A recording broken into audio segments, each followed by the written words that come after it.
Hey everybody, what is going on? Hexlex here with another Master Duel video for you all. So today we're going to be doing something a little bit different, a kind of video format that I haven't tried yet. I've been getting quite a few comments lately asking, when I feature certain decks or do a deck profile, hey Hex, how many decks do you have? And what all decks are you playing right now? So that list is kind of like ever shifting, honestly. Especially not just the decks that I'm like currently playing, but also the lists themselves. I'm very frequently updating my lists, not just based on meta data that I'm seeing from the meta game and the trends and whatnot, and also my own personal opinions, but also of course feedback from you all as well. I'm always looking for feedback on my deck lists from you all in the comments, and I'm usually updating those lists accordingly. I feel like a lot of my lists are in a state of like constant testing, but I'm also okay with that. I kind of feel like to an extent that's what your deck should mostly be, is in a state of constant like refinement, as opposed maybe to testing. Just, adjusting to the meta, adjusting to trends within the meta, not necessarily doing that all the time, but, at least a decent amount of the time.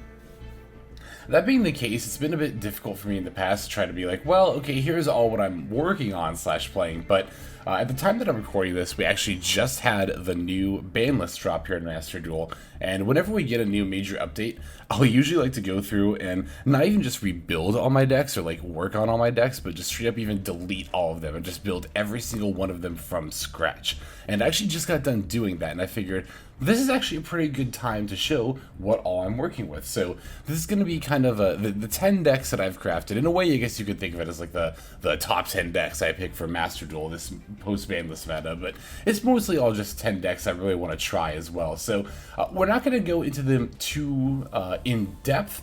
We will have many deck profiles coming out in the week or so following this video being released, all updated for the new ban list there. So and with gameplay all under the new ban list. So feel free to look forward to that, deck profiles for these upcoming decks. As always as ever, if you have any suggestions for these decks, feel free to let me know. And if there's any you particularly want to see, feel free to let me know that as well, and I might try to get it in, well, maybe a little bit sooner than I was planning to. Note that I'm not necessarily going to get to every single one of these decks like right away, but all these decks that I have built, I do plan to at least try in at least some fashion. So, well, without further ado, let's just go into my deck profile, or deck, my decks here rather, and yeah, you can see we've got these are the 10 decks that I built. These aren't going to be the only 10 decks I play this season either necessarily. These are just the 10 that I kind of like started off by building with. So I kind of built them, or I kind of have them structured here from like in order of like tier lists, so to speak. So let's start with, of course, one of my top picks for this meta, which is of course going to be Branded Despia. This is the Branded Despia list that I've currently landed on. I think it's actually just the same as the one we were playing before. And, mind you, I did, like I said, completely delete this deck and then build it again from scratch. And I didn't necessarily even go, just go look at my old list and then rebuild it from there. I don't think that would be particularly productive. No, what I ended up doing was, of course, like I said, deleting it, and then of course I went over to all my various resources that I like to pull data from, Master Duel Meta. I'm of course looking at YouTube, looking at just like deck profiles in general. I'm looking at the subreddit. I'm pulling from all these different sources to try to come to, of course, with my own opinions and thoughts inserted, arrive at what I think is the best list. Just for the for the meta. And yeah, like I said, Branded Despia, I'm looking at this deck list, I'm pretty sure it's not any different than the one we were testing just about a week ago. But yeah, that's actually what we like to see, there are a lot of times where I'll do this, where I'll completely delete a deck and then rebuild from scratch, and I end up with the, exact same 40 in the main, 15 in the extra. I'm totally okay with that. I am 100% okay with that happening, because that means that the list that I was testing before is one that I feel very confident in, and I feel very solid in. So, yeah, I wouldn't even find that if you decide to undergo the same process of getting completely, deleting and then rebuilding your decks, and you end up with the same list, don't be discouraged by that. Just because we're working on the deck doesn't mean things have to change, right? So, yeah, this is, like I said, fairly standard Branded Despia list. The main things I'm not doing here that I see in a lot of builds are the package of, like, the Mercurier, the Branded Lost. Sometimes they play the Spring Ants kit as well. I know I talked about playing Spring Ants kit as a potential additional search, or like, well, yeah, an additional search for the Branded Fusion, but I ultimately decided that I didn't quite have the room for it. It was between that and Foolish Burial, and I figured, you know, Foolish for the Tragedy for the Aliber is a less it's not as hard as on the advantage as on the cards in hand as Kit is. You know, Kit, you get Surge of Branded Fusion, but you have to put a card from your hand back into your deck, which can be helpful sometimes, but oftentimes that extra cost is just maybe a little bit too much. So yeah, it was between Foolish and Kit when I was coming down to it, and I honestly decided to just go with the Foolish. It's been pretty good for me so far, and like, yeah, you don't get to use your Tragedy later that turn, but it's fine. I'd also consider putting Allure of Darknesses back into the deck, but honestly, I just don't have the room at all, to be quite frank. If I was going to play Allure, I'd want to play at least 2, but preferably 3. But yeah, and then I'd also like to play, I want to play a 3rd Despian Tragedy, just because it's such a good target to banish with Allure. But yeah, that said, I didn't quite have the room for all that stuff here, along with everything else I wanted to play. As far as flex spots for this deck, I would consider the 3rd Edge of Chain a flex spot. The Foolish is a bit of a flex spot, like I mentioned. Feather Duster, and pretty much any deck is a flex spot, but I really like including Feather Duster in a lot of decks, especially later in the season, when you're, you know, grinding up, like I was actually just earlier today, grinding up from Platinum to Diamond here later in the season. You're going to run into a lot of Eldritches and just back row based decks in general, so I think having the Feather Duster, not even just for this time of the season, but just in general, is nice to have. That said, I do consider it a flex spot, so yeah, the Edge of Chain, the Foolish, the Feather Duster. Just looking here, the Imperms are like kind of flex spots, but I really like, of course, having Imperms because it's a really good card. The Fairy Tale Snow is a bit of a flex spot, but you do want to have a solid light monster for Albion if you're not playing Fairy Tale Snow. It could just be an Effect Veiler or like a Nibiru, you could just send that, but having the option to go into Fairy Tale Snow makes OTKing, in particular, quite a bit easier, so I really like having the Fairy Tale Snow here. Extra deck is mostly the same. I would kind of like to fit in a Muddy Mud Dragon, but otherwise, yeah, like I said, this list is looking pretty solid here. I like it quite a bit. So next build that we're going to take a look at is for Sword Soul Tenyi here. Of course, the other big tier 1 deck here. And honestly, this one hasn't changed too much either. I'm looking at the list now, and I think maybe this one hasn't changed at all either. This one almost changed, kind of like the Branded Despia build, actually a little bit more so than the Branded Despia build. There were some minor changes that I almost included. I guess the main change that we're looking at from the last iteration here is that I took Desires out. I talked about this a little bit more because I actually already recorded the deck profile for this video in particular before I recorded this video, so I already talked about Desires and why I didn't like it a little bit in that video, so we'll discuss it a little bit more in that actual deck profile there. Another change that I almost made was actually including the 3rd Ecclesia. I've noticed that more and more people seem to be shifting towards 3 as opposed to 2. And I thought I might want to try that out as well, but I ultimately decided that I didn't have the room. I think it came down to Feather Duster, right? I had this build, but with, you know, the 3rd Ecclesia instead of the Feather Duster, and I decided, you know, especially for Sword Soul Tenyi in particular, this deck can be particularly weak to Eldritch and other Floodgate-based decks, so just stun decks in general, so I decided that having the Feather Duster here was worth it over the 3rd Ecclesia. 3rd Ecclesia does make it a little bit better to go 2nd, but I don't think enough so that it's worth it to include an additional copy there. And like, yeah, you can also use Ecclesia going first to start your plays, but I don't like doing that if I don't have to, because it makes you extra susceptible to Ash when you might not normally be. Of course, sometimes you don't open anything other than a class and you don't have a choice, or it's kind of the same thing with like starting with Emergence, right? You know, Emergence for either a Moye or a Taya to get your play started. Yeah, like you can do it, but you're leaving yourself open to Ash, so if at all possible, we prefer not to do it, but not always avoidable there. Extra deck is more or less the same. Yeah, just pretty much the same old Sword Soul Tenyi build that we're rocking with. Again, minus the Pot of Desires. Oh, and of course we did remember to include the Call of Buys this time. So Dragon Link has undergone some changes again. We did manage to cut it down to 40 cards. Oh, you know what though? I'm looking here. I've been talking about Feather Duster, and I don't have it included here, which I don't think I actually did before. Might not be that big of a deal, but I would ideally like to include it at some point. Yeah, Dragon Link is just one of those decks that is like a constant flux as far as like the build, even like constantly making, like I feel like every time I come back to it I end up making updates, which isn't the case for every single deck. It can sometimes be the case, but yeah, I don't know. I'm just looking here.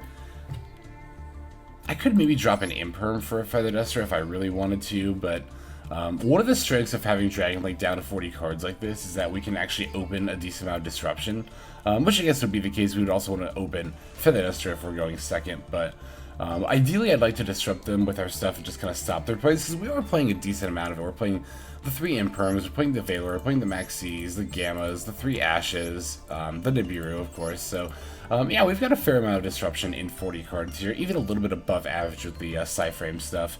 The Psyframe stuff is better to use during our turn, because then we can go into a Chaos Ruler for free, which is going to enable us to, usually, will enable us to go into much further combos than we were able to otherwise, because again, getting the Chaos Ruler out for free is going to be really, really impactful there, so yeah, this is the build I'm currently going to try with Dragon Link. I would still like to try a 60 card variant with Grass is Greener. That might happen this season. That's a big might. I don't know. Of course, I'd want to play other 60 card decks if I end up crafting the Grass as well. I mentioned this before, but that's kind of like the big, I guess, I don't want to say hurdle necessarily, but that's kind of the big thing that's, I guess, kind of keeping me from jumping straight into that variant, is that, you know, with a card like Grass is Greener, I want to make sure I'm getting good mileage out of it. I don't want to craft a playset of Ultra Rares just for one deck, for one variant of one deck, so I want to make sure that I am, like I said, just getting my appropriate mileage out of it. Just doing a bit more research on that and figuring out, you know, there's like Adamantipator I've talked about in the last viewer special. I could maybe try that at 60 cards. There's 60 card Phantom Knight Burning Abyss variants that I've thought about trying as well. If you've got any other suggestions for Grass is Greener decks, definitely let me know in the comments, and if there are enough that are viable for me to build and pique my interest, then yeah, I'll go ahead and craft a set, and then we can take a look at some 60 card decks. But in the meantime, I like getting these decks down to like ultra consistent, especially these decks that typically go into like above 40 card territory. I kind of see that as a challenge of like, but can I cut it down to 40? Can I get it to be really consistent and also still do what it needs to do? I think having 40 cards is particularly important for the best of one format here in Master Duel, because you know, we've only got one game, we don't have side decks, so you want to be able to consistently draw mostly your disruption if going second. Again, that's the main thing I'm concerned about with going down to 40 cards. If we're jamming our deck full of like 60 combo pieces and going first, that's one thing, that's totally fine. But going second is what I worry about with like a 60 card or even like a slightly above 40 card deck there. So yeah, we'll try this variant out at 40 cards. We'll see how it goes, and then who knows, maybe even by the time I do this deck profile, this build could be different. That could be the case for any one of these decks, honestly. Like, yeah, we're seeing these builds here, but that doesn't necessarily mean that it's going to be the build you'll see for the deck profile, because like I said, a lot of these decks are just kind of like in a constant state of flux for me, constantly being updated. You know, again, just with my own ideas, with your suggestions, and then just as the meta updates there. Alright, so Adventure Phantom Knights. This is actually one of the decks that I am most excited to get into here this season. And it's going to be the one that you see, I believe in the order these videos are going out tomorrow. It should be the first one you see for new deck profiles there. Adventure Phantom Knights, I've been having a lot of fun playing this deck. Torn Scales to 3 is honestly feeling as impactful as I thought it was going to be in terms of upping the deck's power level and just overall consistency. So yeah, definitely look forward to, like I said, this deck profile. Again, should come out tomorrow. Just thinking about the timing of at which these videos are going to release. Yeah, I definitely plan on coming back to this deck probably first thing after I'm done featuring all the new deck profiles I want to. When I revisit some of the decks for more games, I think Adventure Phantom Knights is going to be one of the first ones I come back to. Not just because I like it so much, but you'll see in the games coming up, like, this deck can do quite a lot, especially even after being disrupted, or rather, even after being disrupted. This deck can still pack quite a punch, especially on the follow-up turn. Like, if you go first and set up a Scythe Lock plus Adventure combo, you know, are ideal, and not that hard to pull off turn 1 setup. You know, even if your opponent is able to play through that, and even if after your opponent plays through it, you don't have, like, anything left in hand or field, this deck accumulates so many graveyard resources that on your follow-up turn, you could have 0 cards in hand and still, like, fully combo out and win the game. It's not hard at all. Like, fully combo out into an Arc Rebellion, which you'll see some games with this card coming up in the deck profile. Oh, Lord, Arc Rebellion has been putting in a lot of work in this deck. So, yeah, very eager to show this one off. I'm very excited to continue to play this deck moving forward as well. I think in terms of power level, this is a solid lower tier 2 deck. In terms of popularity, it might end up settling in tier 3. It might still get slept on, who knows? I already thought this deck was getting slept on super hard, so if people are still not playing it after Torn Scales goes to 3, I don't know what to say at that point. Alright, so speaking of decks that got a significant boost from the ban list here, we've got, or the update rather, we've got Sky Striker with a Widow Anchor going to 3. Though I do consider this to be a fairly significant boost, I'm not sure exactly how much it's affected this deck's overall power level. I did do a little bit of testing. This is actually another deck that I have already recorded the deck profile for at the time of recording this video, so we will see Sky Striker fairly soon here, this updated deck profile here. This is one of the ones that, again, like I said, I'm a little less certain on, not just in terms of my own build, but in terms of its place in the meta. I do think Sky Striker, with the right build, and definitely with the right pilot, is a very, very solid tier 3 deck. I just don't know that I have the build here, necessarily. As you can see, I've gone for more of a pure control-y going second build here, kind of reminiscent to what Sky Striker was, you know, back when Master Duel first came out. There is still a going first variant with DPE and the Adventure Engine. I might end up testing that as well. I'm just not quite sure exactly which one I think is better, to be totally honest. Like I said, I tried this going second, more control-y variant, so Sky Striker players, I do this call for Sky Striker players in the deck profile as well, but Sky Striker players, definitely let me know what you think of this build, what you think of the different variants, what you think the best way is to move forward with Sky Striker, especially now that Widow Anchor here is at 3, so. Alright, so these are kind of like the more tiered decks, I guess, so to speak, and down here I've got some more rogue decks for us to take a look at here. Branded Tri-Brigade, I don't know if this deck also has changed that much, if at all, either, honestly. Still really like the deck. I'll still plan to cover it relatively early on here in the season. I've mentioned it before, but this is kind of like my pet rogue deck. I feel like every player's got one, even if you're like me and play a bunch of just meta decks. I feel like everyone's got their pet rogue deck, and like I said, Branded Tri-Brigade here is definitely mine. Yeah, looking at the build here, I don't know that I've even changed necessarily anything since the last time we saw the deck, but again, like I said earlier in the video, I'm totally fine with that being the case. I don't think that's an issue. In fact, it's something I like to see happening. That means that I'm, you know, within my own mentality and within my own research, fairly consistent on where I want to land with the deck, so, yeah, like I said, we'll look forward to more coverage with this deck a little bit later on. One of the big things I did debate was actually down here in the extra deck. I was like, do I want that Cypher Lord Omega instead of the Ferrogy? Because there was like one game in particular I'm thinking that I think we actually did manage to capture here in a video where Cypher Lord Omega got used, you know, to rip cards from our opponent's hand after negating their stuff on my turn. I think it was like I fractaled and the Ash, and I was able to Omega, stop the Ash Blossom, and then sync for the Cyframe Lord and rip another card from their hand.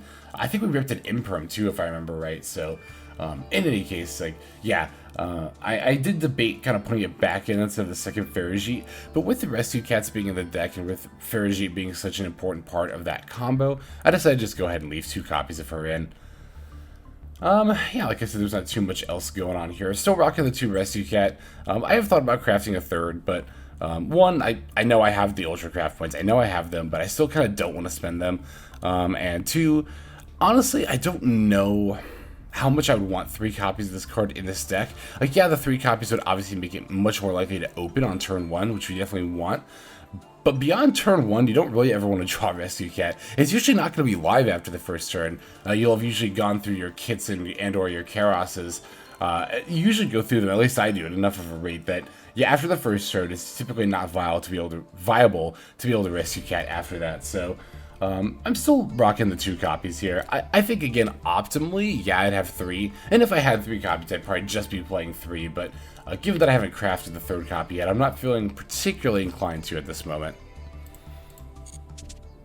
Okay, so here we have Adventure Prank Kids. I was thinking about coming back to this deck because I was thinking about it as I was going through, you know, my collection, thinking about decks I wanted to build, wanted to try out. I thought about Adventure Prank Kids, and I tried to look for some data on it, and I didn't see any, like, at all. So I want to come back to this deck, potentially. I haven't committed to, you know, showing off this deck again, but I wanted to potentially come back to it just to see, like, where it's at, because, like, as far as, like, representation goes right now, it's not even, like, seeing enough representation to be qualified as a rogue deck. Like, it's seriously seeing that little play. And I have to imagine this is at least a rogue deck. Just knowing what else can, you know, qualify as a rogue deck, what else is just generally capable of hitting Diamond 1 with the right pilot and enough time, I have to imagine Adventure Prank Kids is at least rogue. There's no way it's casual tier. just from Meow Meow Moo going to 1. This is a huge blow, don't get me wrong. This is still a huge blow to the deck. That, and of course the Adventure Engine getting hit a little bit is a bit of a blow too, but I don't know that it's, like, again, I don't think it's enough of one that this deck should be seeing absolutely zero play. So I have to imagine that this deck is being underrepresented. That being the case, like I said, I'm pretty eager to just, see how good this deck is. So I may or may not get around to that. There, as always as ever, there are, I mean, as you can see, there are always like a lot of decks that I'm looking to not only show off, but also update. And then I'm also thinking about maybe other new decks to move into. And like, yeah, I have these 10 decks built, but there's definitely other decks that I can build, right? Like, these aren't the only 10 decks I can build. So, yeah, I don't know, just like Adventure Prank Kids, it's an experiment I'd like to conduct to see, again, just exactly where the deck lies power level wise right now, but we'll see if we end up getting around to it. Let me know in the comments if you're particularly curious about that, and I would be glad to show it off. Live Twin is kind of one of those decks too, where like every season I want to show a Live Twin update. It's just a matter of like, can I get around to it? Because I adore this deck. Between all the different control decks, I think this is my favorite one. Sky Striker was more in the past, but this deck's playstyle I think is just a lot more fun, and the theming. I love the theming of VTubers by day, Thieves by night, and also, yeah, I think it's cool that they're gay as hell. Yeah, no, I really like this deck a lot, and I think, I'm just thinking out loud to myself, like, I'm just looking at the build here. Like, as you can see, I've got 2 Nibiru in this particular variant. I've wanted to try a couple of Nibiru in more of these control decks. Just because, I've got the second Nibiru, and it's been a while since I've played a deck with 2 Nibiru. This might not be the best format to try that out, because Braided Despia being the top deck, it also, like, decidedly not doing 5 summons pretty much ever, kind of makes Nibiru a bit of an, I'm actually even thinking about this now, and I think I convinced myself even in that one sentence. I'm going to try a single Ghost Spell, I think, instead of the 2 Nibiru for this particular deck. I'm a little more willing to do 2 Nibiru for Sky Striker, because it's particularly a going second deck, but Live Twin is still a going first deck, and I think the 2 Nibiru, I think I convinced myself when talking about Braided. I'm also thinking about the Sky Striker games that I recorded, and the couple of times I ran into Branded and had Nibiru, and it wasn't really that useful, so yeah, I think I just convinced myself. See, like I said, these builds are subject to change even here mid-video. Otherwise, I'm really liking this list. I like that this deck can play 3 Droplet. Droplet's actually a really strong card this format. It's just that, you look at the top meta decks, right, and there's not a whole lot of them that can necessarily afford to be playing Forbidden Droplet. So I don't see it too much in the meta for that reason, but I think it's still a good pick for the meta for any deck that's able to run it. Like, I think we were playing, I know we were playing a couple of copies of it in Adventure Phantom Knights as well, yeah. I'd like to be playing 3 here, but I can only fit 2 for the time being, so. Oh, of course, because I updated it, right. Okay, adding Mister. This is another kind of fun deck that I really want to come back to, especially because Heat Soul is out now. I don't think I've covered this deck in a profile since Heat Soul came out, and, yeah, I don't have the Heat Soul plus Firewall Dragon. Well, I don't have the Firewall Dragon to do that combo, but it is still possible from what I was remember reading, doing some research on the combo guides there, to end with a 4,000 attack arrival Cybers and a Heat Soul on turn 1. So I'd like to be able to get back to this deck to show something like that off. Again, it's more or less just a matter of time. But again, if this is a deck that a lot of people particularly want to see in the comments, I'll definitely make an effort to get to it sooner rather than later. So, like with this deck and like with any of these decks here, if there's any you very much want to see, let me know in the comments, and I will, like I said, make an effort to get back to it sooner rather than later. Of course, like I said before, I've also featured decks in the past that aren't, listed here just yet, so let me know about those as well if you want to see one of those. But the last deck that I have built here is Salamangrates. I did really want to come back to this deck during the last season, because I do like this deck a lot. It's a lot of fun, and I had a lot of fun playing it not just in the League Festival, but on regular ranked ladder as well. So, I've got some parallel exceeds to try out in this build, because a lot of people point out in the comments that I kind of tend to agree that, like, ending on just Sunlight Wolf with the Roar set feels really weak. It doesn't just feel weak, it is fairly weak compared to what other end boards can do. So I wanted to end on the Baguska a little bit more often as a turn 1 option, because this is really good in general, not just for stopping opponents' plays, but also, like, Salamangrate, you're very easily able to play through your own Baguska. Like, all of our stuff activates either, like, in hand or Grave. I mean, I guess the main thing you'd be missing out on is Gazelle's Mill, but that's usually not that big of a deal during a follow-up combo. So, yeah, I decided to try the Parallel Exceeds there to kind of make the Bagooska on turn 1 a little bit more consistent. But otherwise, there's not been too many major changes here. But like I said, I still want to come back to this deck because I think it's fun, and, well, yeah, I don't think I need much more of a reason than that. I just think it's a fun deck to play, so it's another one I'd like to get back to. But so there you have it. These are the first 10 decks that I have built for the new format here in Master Duel. Again, like I said, I've seen a lot of comments in the past just kind of being like, you know, Lex, what all decks are you playing? Like, you know, what all decks do you have? So I wanted to show what I'm rocking with here, these 10 decks. At any given moment, I'm usually rocking anywhere between 8 to 12 decks that I'm bouncing between. Trying to do videos on, or trying to update them / do research or practice with them to get a video out later down the road. But yeah, I think that's going to just about do it for this one. So thank you everybody for watching, especially all the way to the very end. That really means a lot to me, not only personally, but also as a means of supporting the channel. Similarly, if you feel like leaving a comment and or subscribing, that would also mean a lot to me and also means a lot to the channel as well. Let me know in the comments, like I said, what you think of these various builds here, and I guess what you think of this video style format in general. I'm always kind of like looking for new video formats, just to kind of see like what catches people's attention, and like I said, I got a few comments, especially recently, asking like what all decks I have and what all I play, so I figured it'd be nice to just go ahead and show that off here. But I think that's going to go ahead and do it for this video, so without further ado, this is XLex, I'm signing out, and I hope you have a fantastic day.